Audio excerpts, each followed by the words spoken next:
বৌদি কি নিয়েছো? বলবো কেন, অনেক কিছুই নিয়েছি, তো এটা সারপ্রাইজ থাক, পরে দেখাবো। হ্যালো বন্ধুরা, আমি বলেছিলাম যে আমি কি নিয়েছি তোমাদেরকে সারপ্রাইজ দেবো, তো চলো আজকে খোলা হোক। তো কি আছে যে তোমাদেরকে আগেই দেখাই, কারণ শুধু তো আমার পছন্দ হলে হবে না, তো তোমাদের চয়েস হয় কিনা, কেমন লাগছে আমাকে অবশ্যই কিন্তু জানাবে। তো দেখা যাক। তো এটাতে চলে এসছে একটা শাড়ি, তো আমাকে কেমন লাগছে কিন্তু অবশ্যই কমেন্ট করে জানিও, দেখো কেমন লাগছে।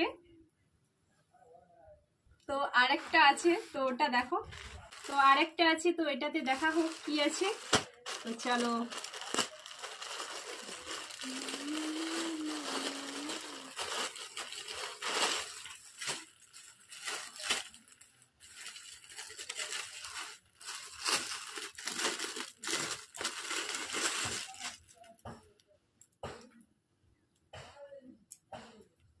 এটাও কিন্তু শাড়ি, তো অবশ্যই কেমন লাগছে বলো, কেমন লাগছে কিন্তু কমেন্ট করে অবশ্যই জানিও দুটো শাড়িতে।